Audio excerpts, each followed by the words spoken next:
और इसी बीच दिल्ली से इस वक्त की बड़ी खबर मिल रही है, जहां मुख्यमंत्री डॉक्टर मोहन यादव दिल्ली के दौरे पर हैं। नई दिल्ली में प्रधानमंत्री नरेंद्र मोदी से भेंट की है। प्रधानमंत्री नरेंद्र मोदी को नक्सल मुक्त मध्य प्रदेश लक्ष्य की समय से पहले पूर्ति की जानकारियां दी। मुख्यमंत्री डॉक्टर मोहन यादव ने सरकार की 2 वर्षों की उपलब्धियां, आगामी कार्य योजना और कृषक कल्याण वर्ष 2026 की रूपरेखा प्रस्तुत की। मुख्यमंत्री डॉक्टर मोहन यादव ने अभ्युदय मध्य प्रदेश ग्रोथ कॉन्क्लेव के माध्यम से 8 लाख करोड़ के अधिक निवेश और बड़े पैमाने पर रोजगार सृजन की जानकारी साझा की। मुख्यमंत्री डॉक्टर मोहन यादव ने प्रधानमंत्री नरेंद्र मोदी को आमंत्रण दिया है। गाडरवारा स्थित NTPC super thermal power station विस्तार परियोजना के भूमि पूजन आने का निमंत्रण दिया। इसके अलावा मुख्यमंत्री डॉक्टर मोहन यादव ने केंद्रीय स्वास्थ्य मंत्री जगत प्रसाद नड्डा यानी जेपी नड्डा से मुलाकात की और मेडिकल कॉलेज के भूमि पूजन के लिए आमंत्रित किया। तमाम जानकारी मुख्यमंत्री डॉक्टर मोहन यादव ने दी। भारत रत्न अटल बिहारी वाजपेयी जी की जयंती के अवसर पर ग्वालियर में जो 2 लाख करोड़ से ज्यादा की हमारी औद्योगिक इकाइयों का भूमि पूजन माननीय गृह मंत्री श्रीमान अमित शाह जी की मौजूदगी में किया, उसकी जानकारी उनको दी।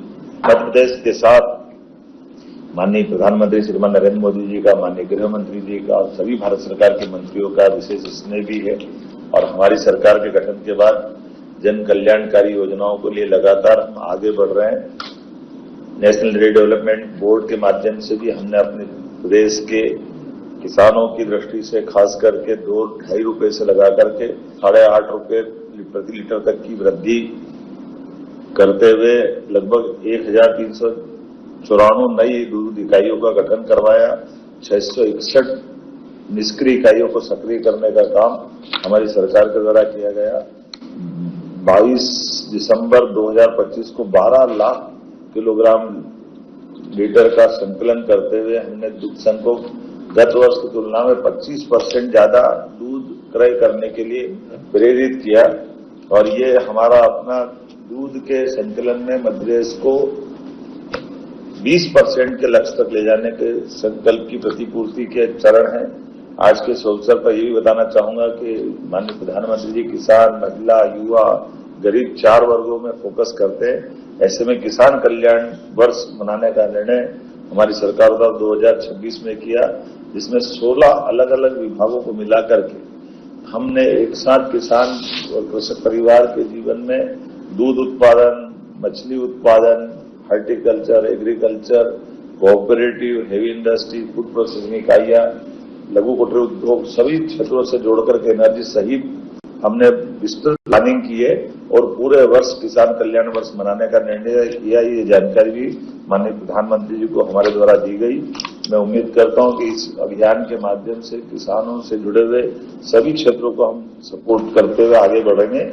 मैं एक और जानकारी देना चाहूंगा, नक्सल विरोधी गतिविधियों में मध्य प्रदेश में माननीय प्रधानमंत्री श्रीमान नरेंद्र मोदी जी के नेतृत्व में माननीय गृह मंत्री श्रीमान अमित शाह जी के मार्गदर्शन में कुशलता पूर्वक मध्य प्रदेश को नक्सल गतिविधियों से पूर्णतः मुक्त करा लिया है।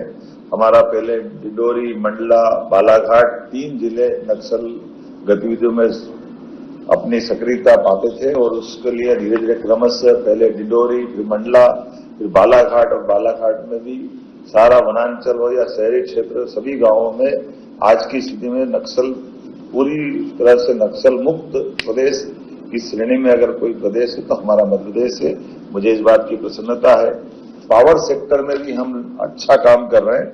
ऐसे में नेशनल एनटीपीसी के माध्यम से सुपर थर्मल पावर स्टेशन की परियोजना के भूमि पूजन के लिए मैंने माननीय प्रधानमंत्री जी को आमंत्रण दिया है।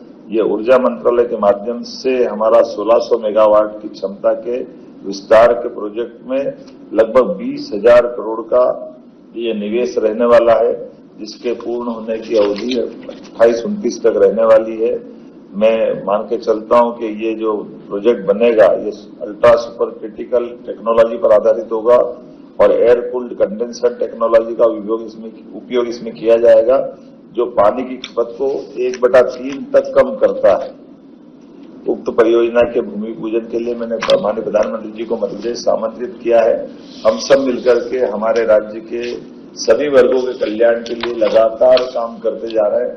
मैं उम्मीद करता हूँ प्रधानमंत्री की नेतृत्व में भारत जब आगे बढ़ रहा है, भारत सक्षम हो रहा है, तो मध्य प्रदेश भी कदम से कदम मिला करके चलने के लिए तत्पर है। आइए हम सब माननीय प्रधानमंत्री जी के नेतृत्व में देश को तीसरे नंबर की अर्थव्यवस्था में ले जाने के लिए सभी वर्गों के लिए, खासकर किसान, महिला, युवा, गरीब, सबके जीवन में बदलाव आए, इस दिशा में काम करें। दिल्ली में मैंने अपने माननीय प्रधानमंत्री जी की मुलाकात बाद हेल्थ मिनिस्टर श्रीमान जगत प्रसाद नड्डा जी को आमंत्रण दिया है। हमारी मध्य प्रदेश सरकार के द्वारा हेल्थ डिपार्टमेंट के माध्यम से लगातार नए नए मेडिकल कॉलेज खोलते हुए हम इसमें बहुत तेज गति से आगे बढ़ रहे हैं। पीपीपी मॉडल पर हमारे मॉडल से तो देश में नंबर 1 का राज्य मध्य प्रदेश है, जो गवर्नमेंट हॉस्पिटल को जोड़ करके प्राइवेट कॉलेज को प्रोत्साहित कर रहा है। ऐसे में हमारे 2 मेडिकल कॉलेज के भूमि पूजन के लिए आज मैंने माननीय जगत प्रसाद नड्डा जी, माननीय स्वास्थ्य मंत्री जी को आमंत्रित किया है। वो 23 तारीख को मध्य प्रदेश आ रहा है। 24 तारीख को कटनी के मेडिकल कॉलेज का भूमि पूजन करेंगे। एक एक करके हर क्षेत्र में हम आगे बढ़ रहे हैं। इस मेडिकल कॉलेज के भूमि पूजन के साथ हमारे राज्य के अंदर 41 मेडिकल कॉलेज अपने वर्तमान के दौर से खास करके उन 41 जिलों के अंदर मेडिकल कॉलेज की सुविधाएं मिलेगी।